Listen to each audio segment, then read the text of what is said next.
Siapa? Iya. Mari silakan duduk. Iya. Nah, silakan duduk yang nyaman ya Mas ya. Iya. Yang relax, nanti kalau komunikasi biar enjoy gitu ya. Siap. Biar, tidak apa ya, tidak ada yang ganjil gitu pas duduk ya. Iya, Pak. Bagaimana, sudah nyaman duduknya? Sudah, Pak. Baik ya. Ngomong-ngomong, Mas Akbar ini dari mana ya? Tadi saya dari kelas, Pak, kebetulan, Pak. Dari kelas. Iya. Kelas apa Mas Akbar ya, Pak? Soalnya kan saya sering ke kelas-kelas kan tidak menghafal satu persatu gitu, jadinya kurang apa ya, kurang hafal spesifik dengan Mas Akbar dari kelas apa. Iya, Pak. Kebetulan saya ini dari kelas PKN 1, Pak. Oh, Pak. PKN 1. Iya. Itu jadi tadi saya juga habis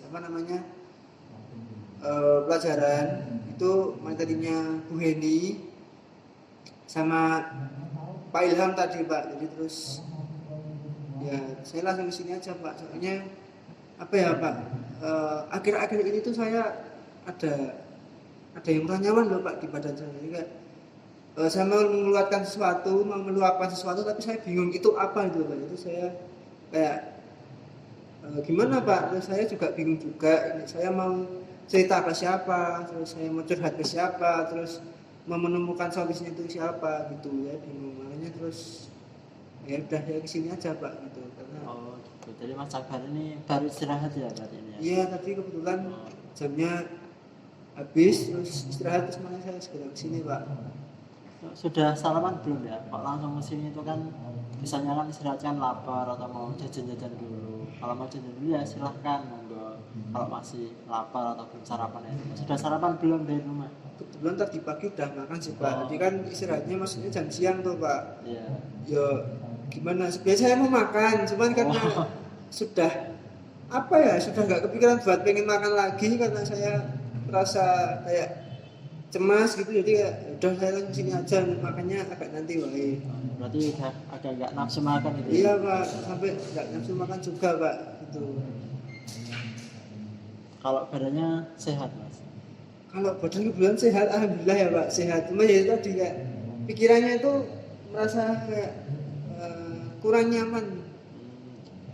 Jadi badannya sehat, jasmaninya, tapi rohaninya itu agak kurang gitu ya? Iya, rasanya agak ada mengganjal gitu loh, Pak. Makanya saya kesini pengen nyoba buat ya ngobrol sama Bapak lah, barangkali Bapak bisa memberikan solusi atau bisa memberikan apa gitu. Ya, baik ya. Sebelum kita mulai sharing atau bercerita, ya, saya awali dulu ya. Iya, Pak.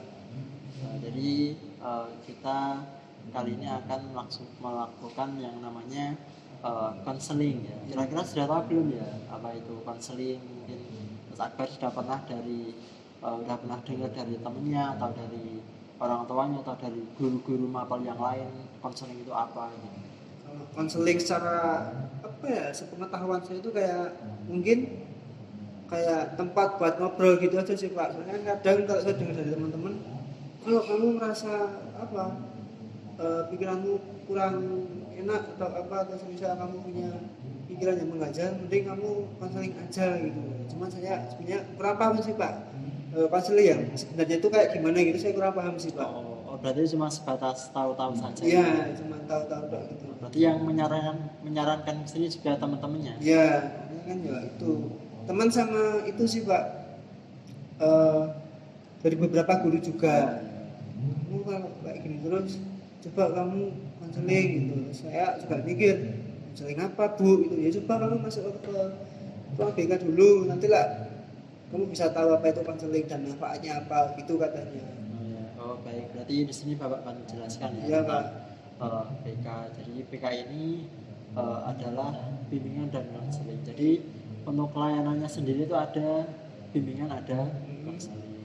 Jadi mungkin Mas Akbar tadi melihat sekilas dari cerita Mas Akbar ya, berarti mungkin Mas Akbar ini membutuhkan konseling. Jadi saya jelaskan, konseling itu adalah proses ya, di mana seorang konselor ini membantu konselingnya untuk menyelesaikan sesuatu yang mengganjal, sesuatu yang mungkin menjadi menghambat kinerja belajar Mas Akbar di sekolah ini. Jadi entah itu permasalahan dari diri sendiri atau mungkin masalah Akbar dengan orang lain, nanti bisa dibantu dengan proses konseling ini. Tapi untuk untuk konseling ini ya sebenarnya tidak hanya untuk membantu pembelajaran saja, melainkan di luar itu juga bisa. Tapi karena ini di sekolah, mungkin Mas Akbar juga tadi butuhnya untuk konselingnya ada di sekolah untuk belajarnya yang sedikit terganggu ya. Itu nanti jadi dalam sesi konseling ini nanti ya ada beberapa asas yang kita pegang, yang diantaranya ada asas kerahasiaan, di mana konselor memegang rahasia konseling. Jadi apapun yang Mas Akbar ceritakan, apapun yang Mas Akbar ungkapkan dari isi hatinya maupun pikirannya, itu nanti akan aman gitu, tidak akan disebarluaskan oleh saya. Jadi saya berkompeten juga, tidak akan menyebarkan permasalahan Mas Akbar, karena itu nanti membuat si konselor atau Mas Akbar nanti menjadi tambah cemas gitu. Dan juga saya sebagai konselor ya tidak boleh melanggar kode etiknya. Kemudian ada asas keterbukaan, di mana saya konselor dan juga Mas Akbar sebagai konselingnya itu tidak menyembunyikan suatu apapun. Jadi kita nanti ngobrol yang biasa, yang enjoy, yang nyaman, tidak perlu ragu untuk meluapkan isi hati maupun pikirannya. Jadi harus terbuka satu sama lain itu. Jadi kurang lebih seperti itu. Gimana, sudah mengerti? Sudah paham ya? Jadi ketika saya ingin menceritakan permasalahan saya nanti, berarti itu aman ya Pak ya? Iya, aman. Jadi 100% untuk tidak untuk konsumsi publik, melainkan untuk pribadi atau cuman kita berdua saja yang mengetahuinya. Jadi aman 100%. Baik Pak. Mungkin silakan sabar, silakan bercerita sesuai dengan isi dan hati dan pikirannya, mungkin bisa dimulai. Jadi gini Pak, akhir-akhir ini saya tuh kayak merasa cemas gitu Pak. Oh, kira-kira cemasnya kenapa ya kalau boleh saya tahu? Oh, jadi kan gini Pak, beberapa jam yang lalu itu kan jamnya Pak Ilham. Itu kan ada pelajaran PPKN toh Pak. Nah, itu tuh kayak Pak Ilham tuh ngasih tugas tapi kayak memberatkan gitu loh Pak. Padahal kelihatannya ngajarnya santai ya Pak Ilham. Ya kan ngajarnya mungkin santai Pak, cuman kalau masalah penugasan memang beda Pak. Gitu. Ya, jadi kayak kami tuh para muridnya itu disuruh buat video Pak sama Pak Ilham. Dan itu tuh tugasnya itu disuruh terjun ke lapangan untuk wawancara sama polisi, sama Pak Lurah, itu tentang penegakan HAM yang ada di wilayah masing-masing. Oh, seperti itu. Ya, nah, kebetulan kan saya kan rumahnya di area Solo, jadi saya harus wawancara sama polisi, terus sama Pak Lurah yang ada di Solo mengenai itu tadi, kayak sudah belum sih HAM itu dilakukan atau pemberian HAM itu dilakukan kepada masyarakat gitu, atau masih ada tumpang tindih kayak gitu. Nah, sebenarnya kalau gitu kan, kalau nyari orang itu kan sebenarnya kan mudah ya Pak. Iya. Cuman kan ya susah itu buat ngedit videonya, terus nyari waktu yang tepat untuk wawancara. Sedangkan ngasih tugasnya ini tadi numpuknya besok Selasa tuh harus sudah dikumpulin Pak. Berarti cuma 4 hari aja. Iya, kan jangka waktunya pendek tuh Pak. Nah, terus videonya itu juga nggak boleh singkat-singkat Pak. Jadi kayak minimal 35 menit, terus maksimal 1 jam.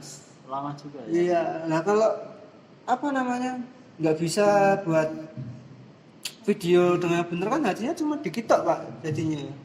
Enggak gitu. Jadi saya agak ngerasa cemasnya di situ Pak. Soalnya saya tuh sebenarnya juga ada sedikit trauma Pak sama Pak Ilham sebelumnya. Kenapa ya Mas? Kalau biasanya? Dulu itu kan juga sempat kan Pak Ilham tuh ngasih tugas, tapi itu bukan bentuk project, tapi tugas berbentuk itu kayak tulis gitu loh Pak, ngerjain tugas lah, soal. Nah, saya udah belajar tuh Pak, kayak sungguh-sungguh, terus ngapalin materi gitu. Nah, tiba-tiba pas hari H ngerjain tugas, nilai saya itu nggak sesuai sama yang saya ekspektasikan Pak, gitu. Jadi kayak saya trauma kan Pak, makanya kayak sekarang tuh sebenarnya kalau boleh jujur, saya tuh baru masuk jalannya Pak Ilham tuh ini tadi Pak, semenjak habis UTS itu saya baru masuk ini tadi Pak. Oh, gitu. Iya, soalnya itu tadi saya tuh kayak trauma gitu Pak, kayak mau masuk nanti takut kalau cuma saya masuk rajin tapi kalau dapetinnya cuma segitu-segitu tok kan ya sama aja tuh Pak. Itu Pak. Jadi Mas Akbar tadi mengatakan bahwa Mas Akbar ini sedang merasa cemas ya sekarang ya. Karena beberapa jam lalu saat pelajarannya Pak Ilham itu Mas Akbar ini apa ya, menerima tugas dari Pak Ilham ya. Iya. Yang dulunya Mas Akbar cerita tidak pernah masuk, sekali yang masuk itu dapat tugas yang berat itu ya langsung, sehingga membuat Mas Akbar tertekan. Iya. Karena di tugas sebelumnya Mas Akbar sudah berusaha semaksimal mungkin, ternyata nilainya tidak sesuai dengan harapannya. Jadi kira-kira apakah cuma itu saja, maksudnya hanya karena nilainya tidak sesuai dengan harapan kemudian menutup harapan Mas Akbar, atau mungkin tidak suka dengan materi atau penyampaian dari Pak Ilham, atau mungkin ada setelah nilainya itu tidak sesuai, atau ada yang lainnya yang lebih berat dari itu? Coba kita urutkan saja. Kalau menurut saya itu Pak, kayaknya emang Pak Ilham itu nggak suka sama saya deh Pak. Soalnya ya itu tadi, karena saya juga lihat ada beberapa teman saya itu sebenarnya nilainya pas ngerjain tugas itu malah kayak lebih kesusahan daripada saya gitu Pak. Itu malah nilainya bisa lebih bagus dari saya itu. Terus itu tadi kalau ngasih tugas itu kayak kadang tuh saya sendiri gitu loh Pak. Ini kayak merasa mungkin emang nggak cocok sama saya Pak, mungkin Pak Ilhamnya itu. Ini kayak kalau pasti ada saya gitu mesti kayak tugasnya dibuat berat gimana gitu. Jadi seperti ini Mas Akbar. Jadi untuk Mas Akbar memberikan sudut pandangnya kepada Pak Ilham ini menurut saya kurang pas gitu. Soalnya kan kita belum tahu sebenarnya apa yang ada di dalam diri Pak Ilham. Apakah memang seperti yang Mas Akbar ceritakan, atau mungkin memang gaya mengajarnya seperti itu, kita kan belum tahu. Jadi kalau menurut saya ya Mas Akbar ya mulai berpikir, mulai menekankan kalau memang Pak Ilham ini modelnya seperti itu. Mungkin bisa saja kan waktu melihat Mas Akbar itu apa ya, ngepasi Mas Akbar ini melihatnya saat seperti ini mau menoleh sehingga kelihatan sini gitu. Mungkin sehingga Mas Akbar berpikiran bahwa Pak Ilham ini tidak suka dengan Mas Akbar. Jadi dirubah pemikirannya yang di situ dengan emosi dipikirkan yang bagus-bagus, yang positif terhadap orang itu. Misalkan seperti tadi mungkin kok lihatnya sini, siapa dia nggak suka sama saya, itu kan muncul emosi dari Mas Ilham karena dari Mas Akbar ya. Karena mungkin sebelumnya sudah sakit hati karena nilainya jelek ya. Karena nilainya jelek, jadi Mas Akbar punya emosi atau membenci Pak Ilham, sehingga gerak-geriknya yang kelihatan cuman grupnya saja. Jadi silakan mungkin sehabisnya bisa dirubah, bisa memaafkan Pak Ilham kalau mungkin menurut Mas Akbar beliaunya kurang pas dalam mengajar maupun dalam memberikan tugas maupun penilaiannya. Itu mungkin kan yang namanya orang kan berbeda-beda, tidak semua orang sama. Jadi seperti itu. Jadi dari tahapan tadi yang menurut Mas Akbar paling menyakitkan ini saat diberikan nilai yang jelek ya. kalau sebenarnya kalau dibilang nilai jelek itu juga termasuk tahap yang menyakitkan ya Pak. Ya. Tapi ada yang lebih menyakitkan lagi Pak dari itu. Jadi saya habis dapat nilai, saya pulang ke rumah, saya dimarahin sama orang tua habis-habisan. Itu malah menambah rasa sakit saya Pak. Itu. Nah, berarti yang paling parahnya karena nilainya jelek tadi ya, ya. Itu Mas Akbar ini dimarahin oleh orang tuanya. Iya. Dan apa ya, saya tuh nggak sukanya bukan masalah cuma dimarahinnya aja Pak. Cuman kayak mereka sebagai orang tua tuh kayak ya cuma nyalahin anaknya aja gitu, kayak nggak ngasih bimbingan lebih lanjut kayak oh nggak apa-apa dek, nilaimu segini kan, besok masih ada ujian lagi, itu ditingkatkan, memang kamu kesulitannya di apa toh, ini tak coba bapak atau ibu bantu gitu kan juga bisa toh Pak, kenapa juga harus marah-marah. Ya, jadi yang namanya orang tua ini kan mempunyai latar belakangnya masing-masing ya, namanya orang zaman dulu. Nah ini didikannya mungkin keras ya, sehingga sampai sekarang terbawa ya. Begitu juga apa namanya, yang namanya manusia ini kan punya sifat masing-masing, punya karakter masing-masing. Mungkin mohon maaf ya, karakternya orang tua Mas Akbar ini keras, tapi kan di sisi lain mereka juga sayang, peduli. Kalau Mas Akbar ini prestasinya menurun, mereka mungkin apa ya, mendukung, tapi mungkin caranya kurang baik. Jadi bisa melalui mungkin yang seperti tadi, berpikir yang rasional. Mungkin saja orang tua saya memang dari dulu modelnya seperti itu, kemudian ke bawah sampai sekarang, tapi niatnya baik. Jadi dengan adanya pemikiran yang positif, yang rasional, itu Mas Akbar ini tidak merasakan cemas. Jadi sehingga seperti itu, hal-hal yang wajar, yang biasa, dianggap hal-hal yang rasional, yang biasa. Jadi tidak perlu dipikirkan sampai membuat emosi Mas Akbar ini memuncak, sehingga gerak-gerik Pak Ilham maupun orang tua Mas Akbar itu nanti difikirkan menjadi pemikiran yang irasional, menjadi yang tidak baik. Pokoknya Mas Akbar berpikir mereka tidak suka dengan Mas Akbar, benci dengan Mas Akbar. Itu ya, mulai dari sekarang dipikiran yang positif. Jadi mungkin mereka ini sebenarnya baik gitu, mungkin cara penyampaiannya saja yang kurang, seperti itu. Ya, jadi mungkin misalkan nih saya jadi Mas Akbar ya, jadi kita mau bermain role play, jadi bermain peran ya, Mas Akbar sebagai guru BK-nya, ya saya sebagai Mas Akbar ya. Nah, mungkin saya juga merasakan kecemasan karena mungkin sekolah sering terlambat misalkan. Nah, terus kemudian saya dihukum oleh guru BK-nya. Nah, Mas, kamu kok sekolahnya telat? Ya, itu jalan sambil jongkok sampai ke kelasnya. Gitu. Kemudian saya kan karena saya emosi, memikirkan bahwa wah, guru BK-nya menjengkelkan. Nah, saya nanti kalau pelan-pelan tak gembosin dan motornya. Itu kan pemikiran yang salah, yang irasional ya. Mungkin Mas Akbar setelah melihat curhatan saya ya, itu tanggapannya seperti apa gitu?